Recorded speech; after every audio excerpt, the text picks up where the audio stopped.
بسم اللہ الرحمن الرحیم۔ السلام علیکم۔ یزید کا انجام۔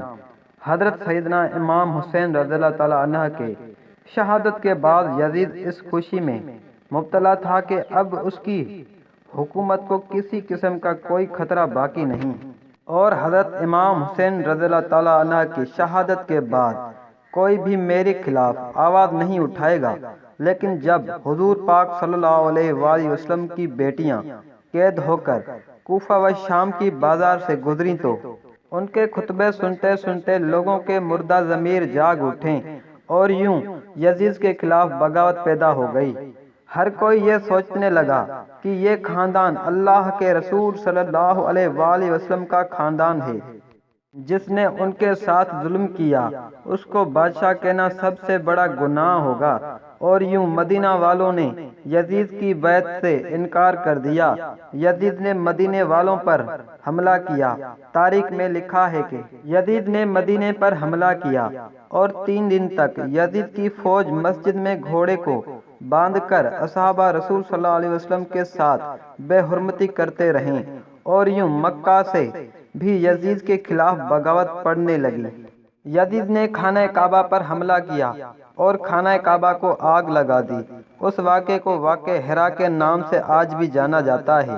اب ہر کوئی یزید پر لعنت کرتا ہے، اور جب یزید کسی کو بھی اپنے خلاف دیکھتا تو اسے قتل کروا دیتا تھا، لیکن اللہ تعالیٰ کی عدالت انصاف کرتی ہے۔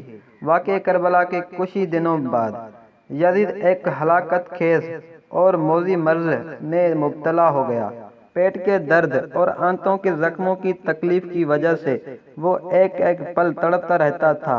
اس کی آنتیں جلتی رہتی تھیں۔ وہاں کے حکیم پریشان ہو گئے تھے کہ یہ کیسی بدترین بیماری ہے، تمہارا پیٹ اندر سے ختم ہو رہا ہے۔ یزید کو شدید پیاس لگتی تھی، مگر جب وہ پانی پیتا تھا تو وہی پانی اس کے پیٹ کو جلاتا تھا۔ اس کے محل کے لوگ یزید کی یہ حالت دیکھتے رہتے تھے۔ اس کی حالت حسین ابن علی رضی اللہ تعالیٰ عنہ کو پیاس رکھنے کی بدولت ہے۔ یزید کو جب اپنے موت کا یقین ہو گیا تو اس نے اپنے بیٹے ماوی بن یزید کو مرگز بستر پر بلایا اور امور سلطنت کے بارے میں کچھ کہنا ہی چاہتا تھا کہ بے شناخت بیٹے کے منہ سے چیخ نکلی، اور نہایت ہی ذلت اور حقارت کے ساتھ کہتے ہوئے باپ کے پیشن کش کو ٹھکرا دیا، جس تاج و تخت پر آل رسول کے خون کے دھبے ہیں، میں اسے ہرگز قبول نہیں کر سکتا۔ خدا اس منحوس سلطنت کی وراثت سے مجھے ہمیشہ محروم رکھے، جس کی بنیادی نواسہ رسول کے خون سے ہے۔ موت سے کچھ دن پہلے یزید کی آنتیں سڑ گئی اور اس میں کیڑے پڑ گئے۔ لعنتی یزید سے اتنی گندی بدبو آتی تھی کہ کوئی بھی اس کے پاس نہیں چاہتا تھا۔ بہت قیمتی اور نایاب قسم کے عطر بھی لگائے جاتے تھے، مگر پھر بھی اس کے جسم سے بدبو نہیں جاتی تھی۔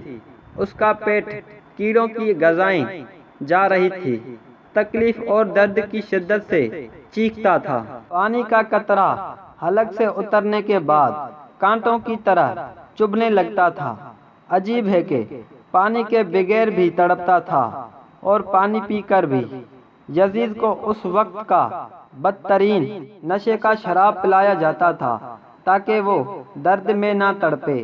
ایک دن یزید نشے کی حالت میں اپنے سپاہیوں سے کہنے لگا، میرا وہ بندر کہاں ہے جو میرے ساتھ سوتا ہے؟ لوگوں نے کہا، شاید جنگل کی طرف نکلا ہے۔ وہ اپنے گھوڑوں پر سوار ہو کر جنگل کی طرف نکلا تو گھوڑے نے یزید کو اپنے پیٹ سے گرا دیا، اور یزید کا پاؤں گھوڑے کے رکاب میں پھنس گیا۔ گھوڑا دوڑتا رہا، اور یزید زمین پر گھسیٹتے گھسیٹتے اس کا سر ایک پتھر سے جا ٹکرایا۔ گھوڑا بھاگتا رہا یہاں تک کہ یزید کا پورا جسم ٹکڑا ٹکڑا ہونے لگا۔ چند روز تک اس کی لاش کو چیل کوے کھاتے رہے۔ بالآخر سپاہی اس کو ڈھونڈتے ہوئے اس کے پاس پہنچ گئے۔ اس کی لاش میں ایسی بدبو تھی کہ قریب جانا بہت مشکل تھا۔ ایک گھڑا کھود کر اس کی لاش کو اس میں دفن کر دیا گیا۔ یزید کی لاش شام میں کسی گندگی کے ڈھیر کے نیچے دبی ہوئی ہے۔ امام حسین رضی اللہ تعالیٰ عنہ نے فرمایا کہ کفر کی حکومت تو قائم ہو سکتی ہے لیکن ظلم کی حکومت نہیں چل سکتی۔ یزید نشا ابھرت بن گیا۔ اس زمین پر جو بھی ظلم کرے گا اللہ تعالیٰ اس کو اس دنیا سے مٹا کر آنے والی نسلوں کے لیے اس کو نشان ابھر بنا دے گا۔ مزید اس طرح کی اچھی ویڈیو دیکھنے کے لیے ہمارے چینل کو سبسکرائب کریں۔ شکریہ۔